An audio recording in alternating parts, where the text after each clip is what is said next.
ज़ीरोधा में आप trailing stop loss जो है वो कैसे लगा सकते हैं। तो जो भी आपका जो इंट्राडे के आपके जो ट्रेड्स हैं, चाहे वो शेयर्स में हों, चाहे वो फ्यूचर्स में हों, चाहे वो ऑप्शंस में हों, ठीक है, जिस किसी में भी हो आप उसमें अपना ये ट्रेलिंग स्टॉप लॉस लगा सकते हैं। ट्रेलिंग स्टॉप लॉस का मतलब क्या होता है, मान लीजिए किसी भी एक प्राइस पे आपने एक शेयर को बाय किया, ठीक है। अब आपने पहले स्टॉप लॉस मान लीजिए यहाँ पे लगाया, ये आपका स्टॉप लॉस था, लेकिन अब शेयर का प्राइस बढ़ के ऊपर आ गया, यहाँ पे जो है वो लास्ट ट्रेडेड प्राइस है, तो आप अपना स्टॉप लॉस को मूव करके एक पॉइंट ऊपर ले जाते हैं।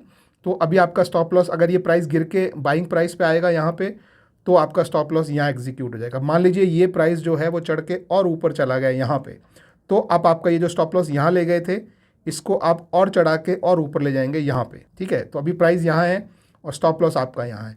फिर मान लीजिए ये वाला आपका और चढ़ के और ऊपर चला गया यहाँ पे, तो आप अपना ये जो आपने स्टॉप लॉस जो पहले यहाँ था, फिर यहाँ लगाया, फिर यहाँ लगाया, ये मूव करके आप और ऊपर ले जाएंगे ऐसे यहाँ पे। तो अभी आपका लास्ट ट्रेडेड प्राइस ये हो जाएगा और आपका स्टॉप लॉस ये हो जाएगा। तो इस तरह से अगर कोई ट्रेड आपको, कोई भी ट्रेड अगर आपको प्रॉफिट दे रहा है, ठीक है, तो आप उसे इतना मौका ना दें कि वो वापस यहाँ से गिर के आपके प्राइस से नीचे जाके आपको लॉस दे दे, ठीक है। तो उसके लिए क्या होता है कि आप जो भी, जैसे यहाँ पे आपने मान लीजिए आपने अपना ट्रेड लिया है और जहाँ पे उसके नीचे आपने जो स्टॉप लॉस लगाया है, ये मैं बाइंग ऑर्डर के लिए बोल रहा हूँ, सेलिंग ऑर्डर के लिए ऊपर होगा, स्टॉप लॉस उल्टा होता है, ठीक है। तो ये आपने ट्रेड लिया, तो यहाँ स्टॉप लॉस लगाया और ये प्रॉफिट में चला गया है, तो आप कम से कम अपने स्टॉप लॉस को मूव करके जो है वो अपने कॉस्ट टू कॉस्ट, यानी जिस प्राइस पे आपने बाय किया है उस पे आप अपना स्टॉप लॉस लगा दें। इसे कॉस्ट टू कॉस्ट बोलते हैं। उसका भी मैंने एक वीडियो बनाया है, नीचे डिस्क्रिप्शन में आपको लिंक मैं दे दूंगा कि cost to cost stop loss क्या होता है और कैसे लगाते हैं, ठीक है। अब अगर प्राइस और ऊपर चला जाए तो इसे और ऊपर मूव कर दीजिए, तो इसे बोलते हैं ट्रेलिंग स्टॉप लॉस। यानी अगर आपका प्राइस ऊपर को चढ़ता जा रहा है तो आपका स्टॉप लॉस भी आप उसके साथ ऊपर को चढ़ाते चले जाइए, ठीक है। अब ये लगाते कैसे हैं, बिल्कुल सिंपल सा एग्जांपल, जैसे मान लीजिए मैं इस ऑप्शन पे भी लगा सकता हूँ, फ्यूचर पे भी लगा सकता हूँ, क्योंकि यही दो प्रॉफिट में दिख रहे हैं मुझे, तो मैं मान लीजिए इस पे मैं लगाता हूँ, ठीक है। तो स्टॉप लॉस लगाने का वही सिंपल सा तरीका है, ये एग्जिट पे आप क्लिक करेंगे, ये ध्यान रखें ये इंट्राडे के लिए है, ठीक है। और मेरा ओवरनाइट का ट्रेड है नॉर्मल वाला, तो मैं वही रखूंगा और मैं यहाँ पे ये स्टॉप लॉस चूज करूंगा इस तरीके से, ठीक है। अब मैं चाहता हूँ, देखिए कि 43,200 जो है वो मेरा अभी ऑलरेडी हो गया है, तो मैं अपने स्टॉप लॉस को मूव करके मैं अभी हो सकता है कि 43,000 पे मैं अपना स्टॉप लॉस जो है वो लगा दूँ और उसका ट्रिगर प्राइस भी जो है 43,000 पे मैं लगा दूँ, ठीक है।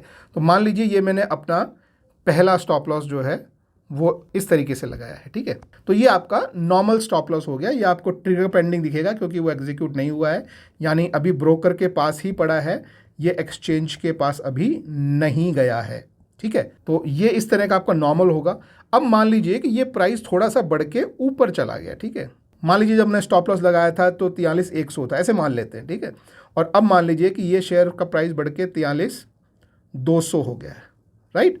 तो हम क्या करेंगे, हैं अभी वो प्राइस बढ़ गया है, तो हम अपने स्टॉप लॉस को जो हमारा ऑर्डर पड़ा है इसको हम एडिट करेंगे, इसको हम, और एडिट करने के लिए हम यहाँ क्लिक करेंगे, ये मॉडिफाई पे क्लिक करेंगे और इसका हम दोनों का प्राइस जो है, मान लीजिए हम 50 रुपये से 43,050 और यहाँ पे भी 43,050। तो ये हमने क्या किया, हमारा स्टॉप लॉस जो पहले एक पॉइंट पे था जो कि हमारा था 43,000, उसको हमने ऊपर मूव कर दिया 43,050, ठीक है। अब हमारा जो प्राइस है, जैसे कि यहाँ पे आप देखेंगे तो ये प्राइस अभी मान लीजिए ये चढ़ के 43,300 हो जाता है, अभी 200 है, 300 हो जाता है।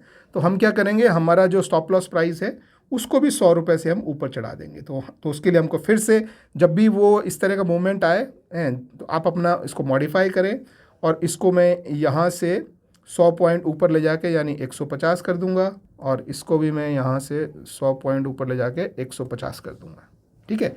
तो इस तरह से ये जो है आप उसको दोबारा जो मॉडिफाई कर सकते हैं और ये इस तरह से आपको यहाँ पे दिखाई देगा, ठीक है। तो ये है दोस्तों बेसिक सी चीज़ कि जैसे जैसे आपका शेयर प्राइस एक स्पेसिफिक अमाउंट से ऊपर को चलता जाता है, आप अपना स्टॉप लॉस भी उसके साथ मॉडिफाई करके और ऊपर को मूव करते चले, इसे बोलते हैं ट्रेलिंग स्टॉप लॉस। और ये ज़ीरोधा में लगाने का तरीका बहुत सिंपल है कि आपको यहाँ पे जो है इसको मॉडिफाई करके जो भी अमाउंट आप इसमें जो डालना चाहते हैं, अब जैसे मैं इसको, मेरे को इतना ऊपर नहीं लेके जाना है तो मैं इसको दोबारा, मैं जहाँ पहले था मैं वहीं पे स्टॉप लॉस मैं यहाँ पे रख देता हूँ। तो ये मेरा अपना स्टॉप लॉस जो है वो वापस यहाँ पे मैंने मूव किया है। तो अभी शेयर प्राइस ये चल रहा है, मेरा स्टॉप लॉस जो है 43K पे लगा हुआ है। तो ज़ीरोधा में जो है स्टॉप लॉस को ट्रेलिंग करने का जो है कोई ऑटोमेटिक मेथड जो है वो नहीं है। कोई भी ऑटो मेथड नहीं है कि प्राइस बढ़े तो ये ऑटोमेटिक बढ़ जाए। आपको मैनुअली ही आपको जो है ये करना पड़ता है। तो मैनुअली आप अपने स्टॉप लॉस पे बार बार क्लिक करें, मॉडिफाई करें। ये दोनों चीज़ें जो है ट्रिगर प्राइस और आपका स्टॉप लॉस प्राइस दोनों एडिट करते चलें। यहाँ पे ये ध्यान रखें कि स्टॉप लॉस रहे और यहाँ पे जो भी आपका ऑर्डर टाइप है जो आपने पहले बाइंग के समय लिया हुआ है वही आप रखें। तो इस तरीके से आप आपका स्टॉप लॉस को ट्रेल कर सकते हैं। और जब थोड़ा सा आपको प्रॉफिट दिख रहा हो तो हमेशा स्टॉप लॉस को कॉस्ट टू कॉस्ट पे ट्रेल कर दें। कॉस्ट टू कॉस्ट का वीडियो मैंने ऑलरेडी बनाया हुआ है, डिस्क्रिप्शन में देख लें। That is it. Thank you very much दोस्तों। Have a good day. Bye bye.